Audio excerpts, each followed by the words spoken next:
Muy buenos días a todos los oyentes de nuestro canal de YouTube de la Iglesia Renacer Evangelista Internacional. Damos la bienvenida una vez más, un día más, a este su programa Buenos días, Señor, este tiempo devocional que hacemos cada mañana, donde iniciamos nuestros días meditando en la palabra de Dios, alimentándonos de la leche espiritual no adulterada que nos permite crecer para salvación, recibiendo los consejos, recibiendo la ayuda que viene de lo alto a través de estas preciosas revelaciones y el conocimiento de estos misterios que nos ayudan a comprender cuál es la buena voluntad de Dios, agradable y perfecta. De verdad que es un privilegio cada día entrar a estudiar, entrar a recibir este manjar, este menú que Dios tiene para cada uno de nosotros. Así que yo le invito a que no se lo pierda ningún día, que anhele cada día. Esto es un alimento valioso. Esto alguien lo comparaba en la antigüedad como con el maná. Dios al pueblo de Israel durante su paso por el desierto, pues los alimentó con maná.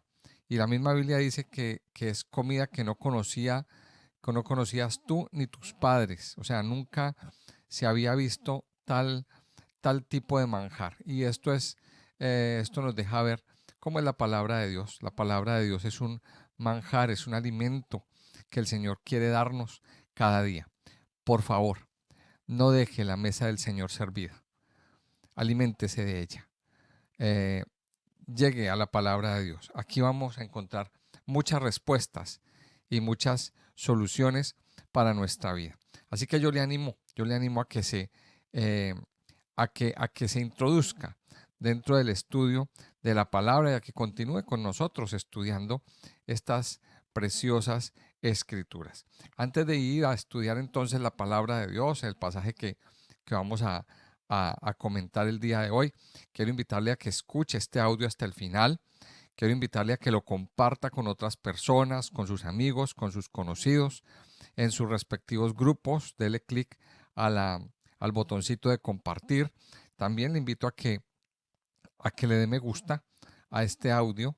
Es muy importante para nosotros también invitarle a que se suscriba si no lo ha hecho y a que le dé clic a la campanita de las notificaciones para que así se le pueda avisar cuando tengamos un contenido, cuando estemos subiendo un contenido a nuestro canal. Así que vamos a continuar nuestro estudio del día de hoy eh, y lo que tiene que ver con el futuro de Israel. Estamos estudiando, venimos estudiando en los últimos capítulos que Dios con Israel tiene un proceso, el pueblo de Israel tiene un proceso que debe seguir con el Señor para ser redimido. Recordemos de que Dios mismo estableció una disciplina para el pueblo de Israel, pero esa disciplina no iba a durar toda la vida, porque ese es el objetivo de las disciplinas, que los padres que amamos a nuestros hijos aplicamos. Las disciplinas son para corregir, para enseñar lecciones. E Israel debía aprender una lección. Ellos se alejaron de Dios, ellos invalidaron el pacto, ellos hicieron cosas que a Dios no le agradaban. Por tanto, los envió al exilio, Dios les dio una fuerte disciplina, pero en estos últimos capítulos nos muestra cómo ese proceso va a terminar. Y termina de una manera muy dolorosa, termina en una guerra. Nos mostró el Señor en el capítulo 38 y 39 cómo el pueblo de Israel deberá pasar por una situación muy difícil, que es una guerra, la guerra de Gog y Magog. Las guerras son dolorosas, en las guerras hay muerte, en las guerras hay destrucción, las guerras traen desolación, las guerras traen hambre. Eh, el pueblo de Israel vivirá, es lo que nos muestra estos últimos capítulos, un tiempo de persecución, un tiempo de apretón, un tiempo de angustia, pero Dios les dará la victoria. Y una vez que Dios les da la victoria, pues ya está el camino arreglado y listo para un restablecimiento de la vida espiritual, para una, para una restauración de la vida espiritual.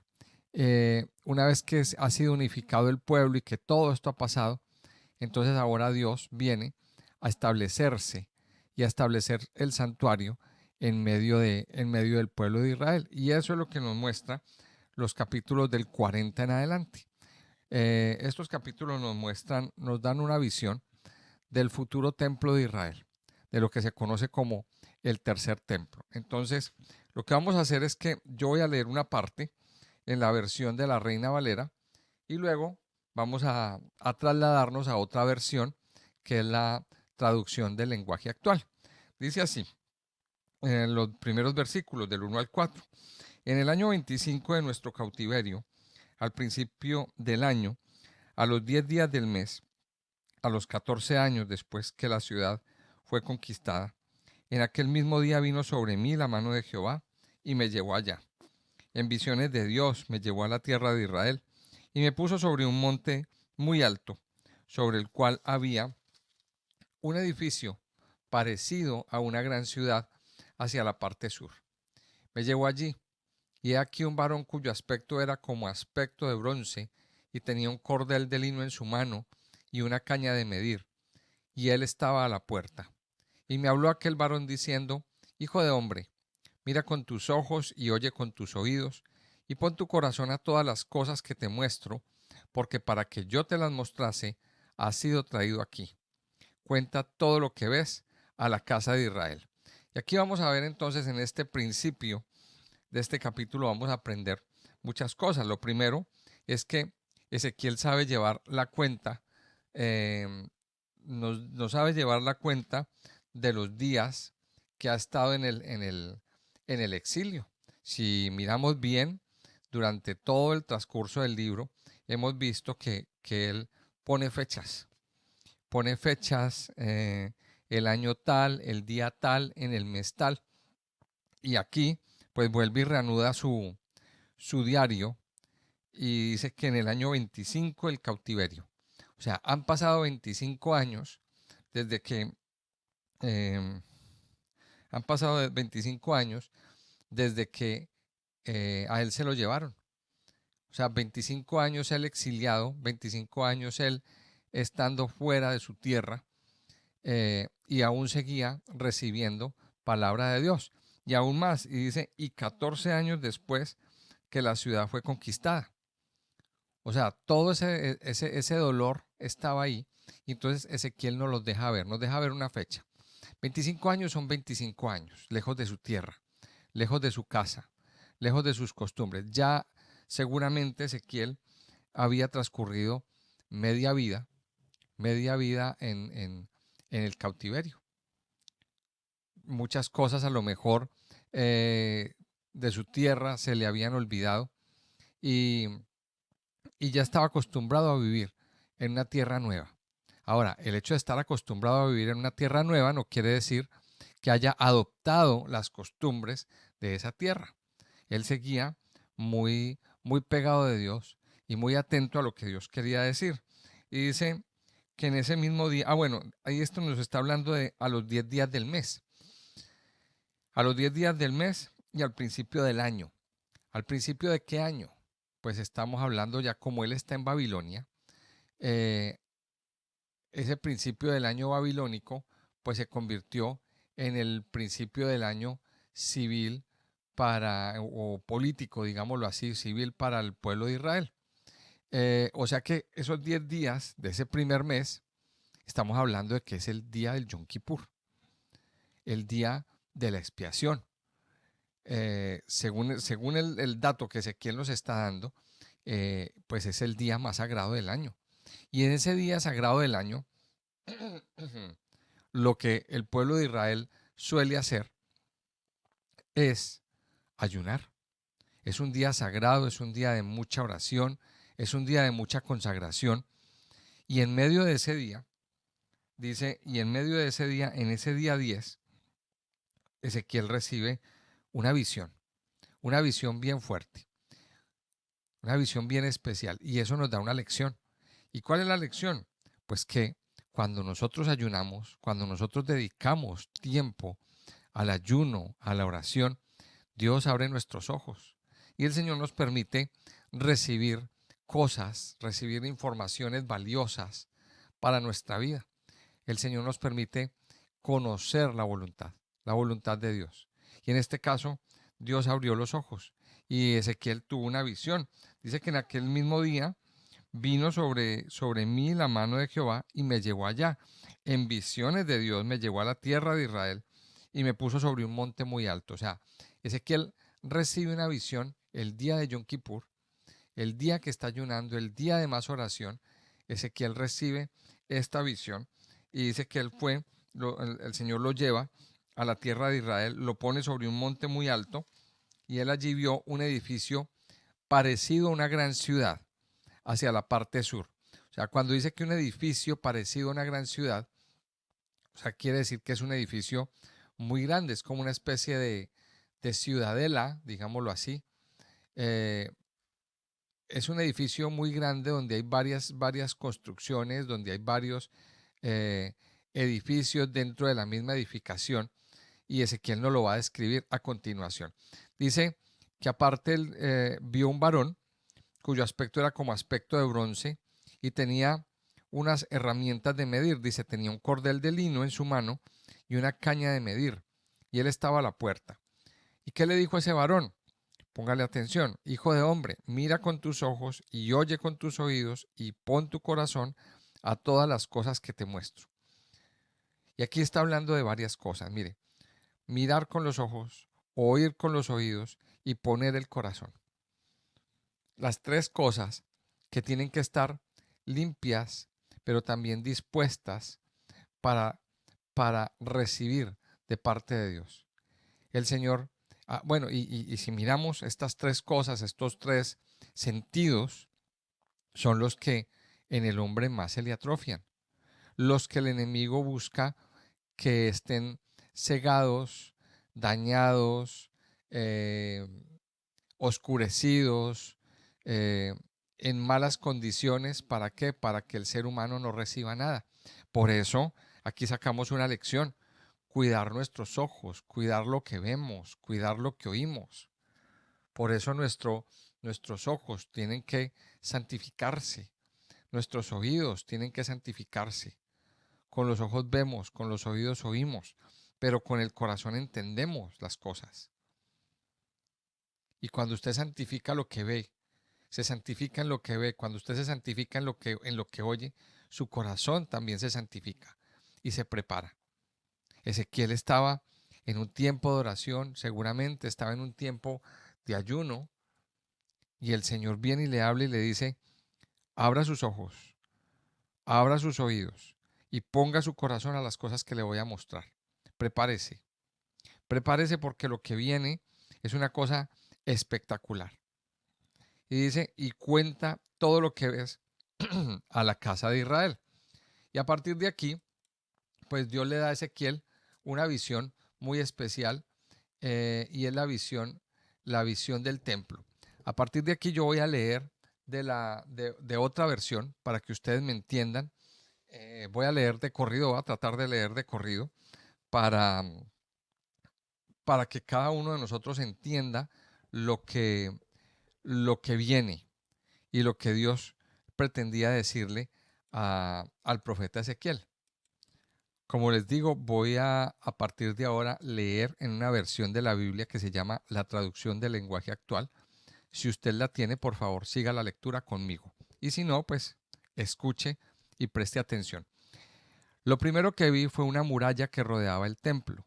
La regla que aquel hombre tenía en la mano medía 3 metros, y con ella midió la muralla. Y la muralla tenía 3 metros de espesor y 3 de alto. Luego se fue a la entrada del lado este, que atraviesa la muralla, subió los 7 escalones y entró en un largo pasillo. En ambos lados de ese pasillo había 3 cuartos de vigilancia. Cada uno medía 3 metros de ancho por 3 metros de largo. Entre un cuarto y otro había 2 metros y medio de distancia. Los cuartos eran todos iguales, y cada uno tenía una baranda de medio metro de ancho por medio metro de alto. También midió la distancia que había desde la pared del fondo de cada cuarto hasta la pared del fondo del cuarto de enfrente, y fue de 12 metros y medio. Todos los cuartos tenían ventanas con rejas por dentro. Aquel hombre midió la distancia que había entre la entrada del pasillo y la entrada del primer cuarto de vigilancia, y fue de 3 metros, que es el espesor de la muralla. Al final del pasillo vi un salón que miraba hacia el patio interno del templo. La distancia desde la entrada de este salón a la entrada del último cuarto de vigilancia también era de 3 metros. El hombre midió el salón y resultó que tenía 4 metros de largo por 10 de ancho. La puerta de entrada al salón resultó tener 5 metros de ancho. Las paredes de este salón tenían ventanas. Luego el hombre midió el pasillo y tenía 6 metros y medio de ancho por 25 metros de largo. La puerta de entrada al pasillo resultó tener 5 metros de ancho y sus paredes estaban decoradas con palmeras. Versículo 17. Más tarde, aquel hombre me llevó al patio exterior que estaba entre la muralla y la entrada del patio del templo. Tanto al norte como al este, el patio medía 50 metros. Alrededor del patio había 30 cuartos, que a la entrada estaban pavimentados con piedra. Este pavimento se extendía también alrededor del patio, un poco más abajo de los portones. Aquel hombre me llevó también a otra entrada, que estaba al norte del patio exterior. Esta entrada se parecía en todo a la entrada del este, pues medía también 25 metros de largo y 12 metros y medio de ancho. Tenía además 7 escalones y un portón de entrada, un pasillo con cuartos, columnas decoradas y ventanas a los lados. Al final del pasillo, por la parte de adentro, había una sala frente a la entrada exterior. Había otra entrada, la cual conducía al patio interior del templo, a la misma distancia que la entrada del este. Luego el hombre me llevó a otra entrada, que estaba al sur del patio exterior del templo. Sus medidas, escalones, portones, cuartos, columnas decoradas y pasillo eran iguales en todo a las de las otras entradas. Tenía además un portón que conducía al patio interior del templo. Ahora miramos las entradas del patio interior del templo. Dice el versículo 28. Aquel hombre y yo subimos 8 escalones y entramos por la entrada del sur que llevaba hacia el patio interior del templo.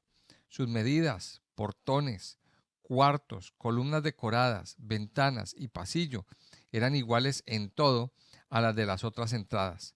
La única diferencia era que la sala daba hacia el patio exterior del templo y que a esta entrada se subía por una escalera de 8 escalones. Miremos que aquí hay una parte importante, y es que hay para subir al altar, habían unos escalones. Dice que habían unas gradas de 8 peldaños. ¿Qué nos dice eso? Mire, esto nos habla del ascenso espiritual. Esto nos habla de que cuando nosotros vamos a buscar a Dios, tenemos que ascender espiritualmente. O sea que parece ser que habían unas gradas para subir a una plataforma, y dentro de esa plataforma habían otros escalones para subir hasta otra parte superior. Y eso nos está hablando precisamente de eso, del ascenso espiritual que usted y yo tenemos que tener como ministros, como hijos de Dios, como sacerdotes. No podemos quedarnos en el suelo. Tenemos que subir escalones, amados hijos de Dios. Y esto es lo que Dios está dejando ver con esta construcción del templo. Nos está animando y nos está diciendo, por favor, suba, ascienda, elévese a nivel espiritual. Debe haber una elevación espiritual. Vamos a continuar del versículo 32 en adelante, porque nos relata la entrada del este y la entrada del norte. Dice: entramos luego al patio interior del templo por la entrada que estaba al este. Sus medidas, portones, cuartos, columnas decoradas, ventanas y pasillo eran iguales en todo a las de las otras entradas. Después aquel hombre me llevó a la entrada que estaba al lado norte. Esta entrada era en todo igual a las anteriores, pues también tenía cuartos, columnas decoradas, ventanas y pasillo, y sus medidas eran iguales en todo a las de las otras entradas. Versículo 38. Al lado de la sala de la entrada del norte había también un cuarto donde los ayudantes de los sacerdotes lavaban los animales que se presentaban para quemarlos como ofrendas. En la sala de esa entrada había 4 mesas, 2 a cada lado. Sobre esas mesas mataban a los animales para los diferentes tipos de ofrendas. Afuera de esa sala también había 4 mesas, 2 de cada lado de las escaleras. En total había 8 mesas para sacrificar a los animales, 4 dentro de la sala y 4 afuera. Además, había otras 4 mesas cuadradas labradas en piedra que medían 75 centímetros por lado y 50 centímetros de alto. Estas mesas se usaban para las ofrendas quemadas. Sobre ellas se colocaban los instrumentos para matar a los animales y también la carne de las ofrendas. Alrededor de la parte interior de la sala había unos ganchos dobles de 25 centímetros de largo. Aquí nos está hablando de algo bien especial. Nos está hablando de que en ese templo se van a dar una serie de sacrificios o ritual sacrificial. Recordemos que esto era algo que lo hemos visto durante el estudio del Antiguo Testamento. Hemos visto cómo el sistema de adoración en el Antiguo Testamento era a través de los sacrificios, a través de el holocausto, a través de la expiación, a través de sacrificar un animalito, un cordero, un buey o un macho cabrío. Pero entonces aquí viene algo bien especial y aparentemente contradictorio, porque esta visión que se nos está presentando aquí es una visión para el futuro. O sea, no nos está hablando del segundo templo, que aún hasta ese momento no se había construido. Recordemos que el segundo templo se construyó una vez que los exiliados regresan a la tierra de Israel. Una vez que los exiliados regresan con Nehemías y con Esdras, ellos reconstruyen el templo y eso es lo que se conoce como el segundo templo. Pero lo que nos está describiendo aquí, bueno, recordemos que ese segundo templo duró hasta el tiempo de Herodes, hasta el tiempo del año 70 después de Cristo, cuando los romanos vinieron y destruyeron Jerusalén y destruyeron el templo. Y a partir de ahí no hay templo. A partir de ahí ya no hay templo. Este templo que se está describiendo aquí no es el segundo templo, es el tercer templo. Y esto lo que nos deja ver es que para los judíos es la esperanza y es de lo que se viene hablando. Eh, hace, hace muy poco se está hablando ya mucho de la reconstrucción del tercer templo. Y estas son las medidas de ese tercer templo. Esas son las medidas del tercer templo. Ahora, eh, no lo sabemos, parece ser que en algún momento eh, a lo mejor alguien construya un templo parecido y diga, yo lo construí, yo soy el Mesías que lo he construido y se atribuye ese título. Parece ser que ese que diga que se va a construir el templo, pues a lo mejor, según lo que nos dice la Biblia, sea el anticristo. No lo sabemos. Pero aquí lo que nos está relatando es que dentro del milenio, Dios va a construir eh, un templo, un lugar. Ahora, ¿por qué los sacrificios? Esa es la pregunta. Si en el Antiguo Testamento se hacían sacrificios y en el libro de Hebreos nos dice que ya no es necesario sacrificio por el pecado. Entonces, ¿por qué hay sacrificios? Mire, eh, los sacrificios en el Antiguo Testamento nos apuntaban a Cristo. Nos dejaban ver que la obra redentora de Cristo. Pero realmente está comprobadísimo de que esos sacrificios no eran eficaces, no servían para nada. Sin embargo, se hacían para que, o sea, esos sacrificios simbolizaban a Cristo, simbolizaban el sacrificio de Cristo. Pero ahora, estos sacrificios en el templo son como una especie de memorial, son como una especie de memorial, pero sin opacar el sacrificio de Cristo, el sacrificio del Señor Jesucristo.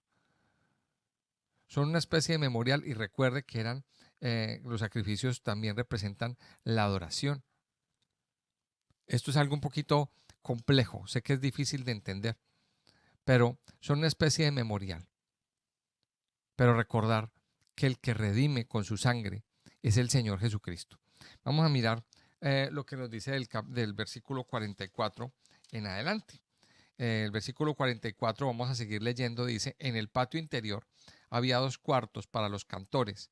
Uno de ellos estaba junto a la entrada del norte y daba al sur. El otro estaba junto a la entrada del sur y daba al norte. Aquel hombre me dijo: el cuarto que da hacia el sur es para los sacerdotes que prestan su servicio en el templo. El cuarto que da hacia el norte es para los sacerdotes que prestan su servicio en el altar. Ellos son los únicos que pueden acercarse a Dios para servirle, pues son descendientes de Sadoc. Versículo 47. Luego aquel hombre midió en el patio interior del templo, que era cuadrado y medía 50 metros por lado. El altar estaba delante del templo. Luego subimos 10 escalones para llegar al pórtico, que medía 10 metros de ancho por 6 de largo. Aquel hombre midió las columnas del pórtico y cada una medía 2,5 metros de grueso. Junto a cada marco del pórtico había una columna. El portón era de 7 metros de ancho y las paredes que estaban al lado del portón medían 1,5 metros de ancho. Mire, aquí vemos entonces cómo nos describe en este primer capítulo, en este capítulo 40, todas las medidas del templo. Todas las medidas del templo, el templo con lujo de detalles, nos lo describe. Ahora, ¿qué conclusión podemos sacar de este capítulo 41? Mire, aquí vemos varias cosas. Primero, eh, los detalles. Los detalles en medidas, en distancias, en alturas, todo eso. Es un diseño que viene de Dios. Cuando nosotros eh, estamos en la presencia de Dios, cuando nosotros abrimos nuestros ojos, nos consagramos al Señor, el Señor en su infinita soberanía y amor nos muestra diseños divinos, diseños celestiales. El profeta Ezequiel vio un diseño celestial, algo que venía del cielo. Esto no era ninguna invención del hombre. Y eso es lo que nos deja ver que el templo, cuando se haga, va a ser un diseño celestial. Y aquí Dios, en el libro de Ezequiel, ya dio todas las especificaciones, todas las medidas, las alturas, o sea, todo detalle, Dios lo puso aquí. Ahora, a Dios no se le escapó nada. Si ustedes ven bien, Dios dio hasta los espesores, las distancias, el largo, el ancho de cada cosa. A Dios no se le escapó nada, absolutamente nada. ¿Y por qué todo este detalle? Para que luego el hombre no diga, es que yo lo hice. Para que luego el hombre no diga, es que a mí me parece que debería de ser así. Como muchas veces pasa. Muchas veces nosotros damos nuestra opinión por encima de lo que Dios dice en su palabra. Y, y aquí con este pasaje Dios nos lleva a entender eso. No es, amado oyente, lo que a usted le parece. No es lo que usted opine. Yo opino que debería de ser mejor así. A mí me parece que así no son las cosas, debería de ser así. Dios da todos los detalles de lo que se debe hacer. Y cuando usted y yo estamos en la presencia de Dios y nuestros ojos están abiertos y nuestros oídos están abiertos y dispuestos a hacer lo que Dios manda, pues cumpliremos con todo lo que Dios mandó, con todo lo que Dios especificó, sin faltar ni sobrar. Y eso es una de las enseñanzas que vemos aquí. Ahora, otra de las enseñanzas es que, si usted puede ver, en la construcción de este templo hay muchas cámaras, muchas habitaciones, muchos cuartos, cámaras por un lado, cámaras por otro, cámaras por otro lado. Cuando habla de cámaras, habla de habitaciones en nuestra Reina Valera. Ahora, el Señor Jesucristo en Juan 14 del 2 al 3, les dio un mensaje a los discípulos. Yo me voy a preparar morada. En la casa de mi padre muchas moradas hay. Yo me voy a preparar morada para ustedes. Y ahora el Señor nos muestra este pasaje de Ezequiel. ¿Cuáles son las moradas que el Señor está preparando para nosotros? Si miramos bien en este pasaje de Ezequiel, nos encontramos de que en esas cámaras, de que en esas habitaciones, era para los sacerdotes y para los siervos, para aquellos que servían en la casa de Dios. Había un lugar preparado para aquellos que servían, para los que hacían los sacrificios, para los cantores, para los encargados de la alabanza, para todos eh, los que en su corazón habían recibido ese sacerdocio. Pero ¿sabe qué nos dice la Biblia en Apocalipsis 1:6? Que Él nos hizo reyes y sacerdotes. Y también nos dice en 1 de Pedro 2:9 que somos real sacerdocio, nación santa, pueblo adquirido por Dios. Entonces miremos que usted y yo también podemos entrar en esas moradas santas, en esas moradas que Dios tiene reservado para cada uno de nosotros. Ahora recuerde esto, una construcción de este tamaño no se da de la noche a la mañana. Tiene que tener una planificación. Miremoslo en lo físico. Una obra de ingeniería, una gran obra de ingeniería. Primero tiene que haber un plan. Primero tiene que haber el ingeniero debe hacer una serie de cálculos matemáticos, luego hace un diseño y luego de ese diseño y cuando ya tiene sus cálculos hechos, pues entonces lo plasma en un papel, en un plano y después de plasmarlo en un plano, luego viene ya la obra. Y eso es lo que vamos a ver más adelante. Lo que Ezequiel vio fue la maqueta, una maqueta virtual.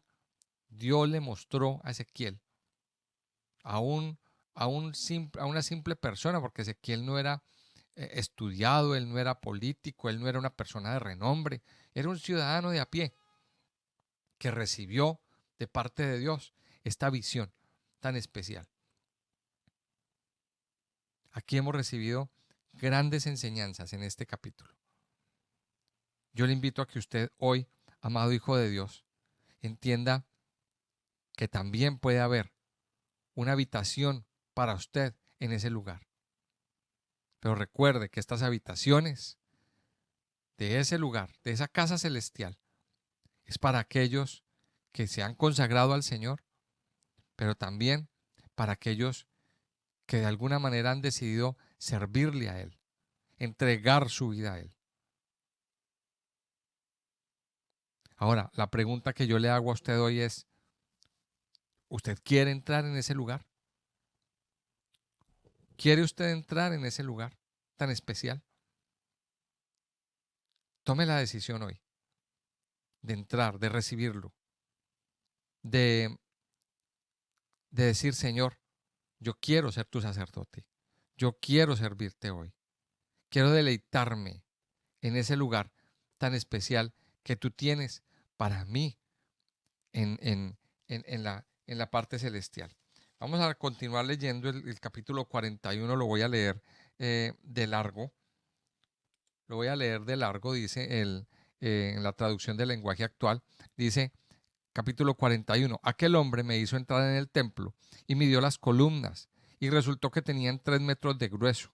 La entrada misma tenía 5 metros de ancho y las paredes en ambos lados medían 2,5 metros de ancho. El hombre midió la sala principal del templo y resultó tener 20 metros de largo por 10 de ancho. Después aquel hombre entró en la sala del fondo para medirla. Midió las columnas de la entrada y tenían 1 metro de grueso. La entrada tenía 3 metros de ancho y el espesor de las columnas que estaban a cada lado era de 3,5 metros. Luego midió la sala y resultó de 10 metros por lado. Entonces aquel hombre me dijo, Este es el lugar santísimo. Luego el hombre midió la pared del templo y resultó que tenía 3 metros de espesor. Alrededor del templo había cuartos, los cuales medían 2 metros de largo. El edificio tenía 3 pisos y en cada piso había 30 cuartos. Alrededor del templo, por la parte de afuera, había unos soportes que sostenían los cuartos para que se apoyaran en la pared del templo. En el costado del templo había una escalera para subir de un piso al otro. A medida que uno pasaba a un piso superior, las salas iban siendo cada vez más anchas. Alrededor del templo había una base de 3 metros de alto. Esta base estaba elevada y servía de cimiento a los cuartos que estaban junto al templo. La pared de esos cuartos era de 2 metros y medio de espesor y había un espacio de 10 metros entre estos cuartos y los cuartos de los sacerdotes, los cuales también estaban alrededor del templo. 2 puertas daban salida a ese espacio, una hacia el norte y otra hacia el sur. El espacio libre alrededor de los cuartos tenía un ancho de 2 metros y medio. Frente al patio, hacia el oeste, había un edificio que medía 35 metros de ancho por 45 de largo. Su muro tenía 2 metros y medio de espesor. Aquel hombre midió el templo y medía de largo lo mismo que el patio, el edificio y sus muros, 50 metros. El frente del templo, junto con la parte del patio que daba al oeste, también medía 50 metros. La parte posterior del templo que daba al patio, junto con los cuartos que tenía a cada lado, medía 50 metros de largo. Otras partes del templo, dice, el pórtico y las salas que habían dentro del templo, estaban recubiertos de madera, lo mismo que las entradas. Las ventanas, con sus rejas y los 3 pisos de cuartos que rodeaban el templo de arriba abajo. Las paredes del templo estaban decoradas con figuras de querubines y palmeras. Las figuras estaban una junto a la otra y podían verse por dentro y por fuera, de arriba abajo y desde la entrada hasta el lugar santísimo. Cada querubín tenía 2 rostros, un rostro de hombre y un rostro de león. Cada rostro miraba a la palmera que tenía a su lado. Estaban colocados en ese orden, alrededor de todo el templo. Los postes del marco de la entrada del templo eran cuadrados. Frente a la entrada del lugar santísimo había una especie de altar, hecho totalmente de madera, que medía 1 metro y medio de alto y 1 metro de largo y 1 metro de ancho. El hombre que me mostraba todo esto me dijo: esta es la mesa que está delante de Dios. Tanto la entrada al lugar santo como la entrada al lugar santísimo tenía puertas dobles y cada puerta se abría hacia el lugar, se abría hacia la pared. Las puertas del templo estaban decoradas igual que las paredes, con querubines y palmeras. Un techo de madera cubría la parte exterior del templo. El pórtico y los cuartos que estaban junto al templo. A ambos lados del pórtico y en los cuartos que estaban junto al templo había ventanas enrejadas y decoraciones de palmeras. Miremos qué especial esta descripción que nos está dando Ezequiel. Y vamos a parar ahí por el día de hoy. Estos 2 capítulos que hemos leído y que hemos estudiado, y podemos sacar como conclusión de que Dios está preparando una casa. Dios está preparando un lugar, y también está preparando la restauración espiritual del pueblo de Israel. Ahora, el pueblo de Israel está despertando. Y lo que más le pedimos al Señor es que despierte los corazones. Y así como el pueblo de Israel está despertando, la iglesia también debe despertar. La iglesia también debe abrir sus ojos y prepararse, porque va a haber una Jerusalén celestial. Este pasaje lo podíamos comparar y yo le invito a que usted ya a nivel personal haga la comparación con Apocalipsis capítulo 21. Yo le invito a que haga esa comparación, a que estudie Apocalipsis capítulo 21, donde habla de la Nueva Jerusalén. Es un capítulo muy similar y podríamos decir que esta parte, esto que Ezequiel vio, está enmarcado dentro de la Nueva Jerusalén. Y ya, bueno, ya mañana continuaremos nuestro estudio. Continuaremos en el próximo capítulo. Vamos a darle gracias a Dios por lo que nos muestra. Vamos a darle gracias a Dios por darnos el privilegio de mostrarnos a través de su palabra eh, todas las cosas que Él quiere que nosotros veamos. Padre Santo y Poderoso, te damos muchas gracias en este día, en esta mañana. Gracias por permitirnos, Señor, encontrarnos contigo. Gracias porque a través de tu palabra podemos conocer las cosas grandes y poderosas que tú tienes para cada uno de nosotros. Yo te pido, Padre Santo y Poderoso, que abran nuestros ojos, que abran nuestros oídos espirituales, que nuestras vidas sean llenas, sean transformadas de ti, Señor. Trae sanidad para que nuestros ojos vean cosas santas, para que nuestros oídos oigan cosas santas, Señor, y para que nuestro corazón esté dispuesto a entender, a ver, a comprender tu buena voluntad, agradable y perfecta. Padre Santo y Poderoso, aquí estamos con nuestro corazón dispuesto a recibir de ti los detalles, las instrucciones, a recibir de ti, Señor, eh, todas las cosas que tú quieres comunicarnos, que tú quieres hacer en nosotros. Ayúdanos, Padre, a escalar a nivel espiritual, a no quedarnos, Señor, en la superficie. Ayúdanos, Padre Santo y Poderoso, a entender, Señor, a ensanchar nuestra fe, a ensanchar, Señor, nuestra vida espiritual, a no quedarnos simplemente en rudimentos, a no quedarnos simplemente en cosas superficiales, sino a profundizar más y más en ti, más y más en tu amor, Señor, más y más en el estudio de tu palabra. No queremos, Señor, quedarnos en la superficie. Ayúdanos a escalar esos peldaños. Ayúdanos, Señor, a subir espiritualmente, a no quedarnos, Señor, enfrascados en una sola parte. Abre nuestros ojos y nuestros oídos. Ayúdanos, Señor, a crecer, que la iglesia, que tus hijos hoy tengan crecimiento espiritual y se fortalezcan, Padre Santo, para ver y para experimentar lo que se viene, Señor, que son cosas muy buenas. Yo te alabo y te bendigo, Padre, en el nombre precioso de Jesús. Amén y amén.